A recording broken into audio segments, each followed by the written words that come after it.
Hello बच्चों, let's read this question and the question says that what is a source of energy? What are the two main categories of the sources of energy? तो आइए बच्चों, इस question को हम यहाँ पर solve कर लेते हैं। तो इस क्वेश्चन में बच्चों हमसे ये कहा गया है, हमें बताना है यहाँ पर कि सोर्स ऑफ एनर्जी क्या है और दो मेन कैटेगरीज क्या हैं सोर्सेज ऑफ एनर्जी की।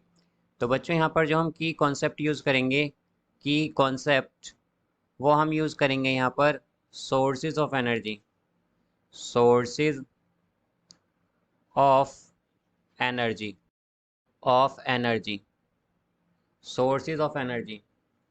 तो जैसा कि बच्चों हम यहाँ पर देख सकते हैं कि हमसे पहले पूछा है कि सोर्स ऑफ एनर्जी क्या है। तो बच्चों सोर्स ऑफ एनर्जी वो होती है जो हमें एक अमाउंट ऑफ एनर्जी प्रोवाइड करे, एक एडिक्वेट अमाउंट में, वो भी एक लॉन्ग पीरियड ऑफ टाइम के लिए। तो हम कह सकते हैं कि source of energy is one, source of energy वो होती है, source of energy is one, is one which provide, which provide which provide adequate amount of adequate adequate amount of energy, amount of energy, amount of energy, energy, energy, energy।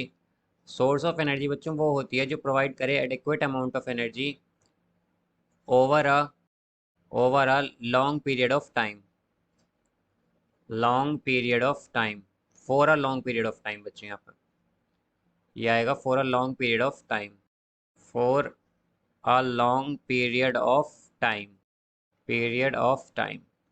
तो बच्चों source of energy वो होती है जो basically हमें energy provide करे या adequate amount of energy provide करे एक लंबे वक्त के लिए।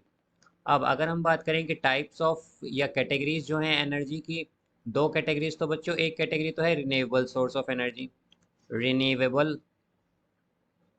सोर्स ऑफ एनर्जी, और सेकंड है बच्चों यहाँ पर एनर्जी, और सेकंड है यहाँ पर non renewable source of energy, non renewable, renewable source of energy, source of energy. तो बच्चों ये दो फॉर्म हैं, non renewable source of energy, और यहाँ पर भी बच्चों ये ऑफ आएगा, renewable source of energy. So I hope you understood it well, best of luck.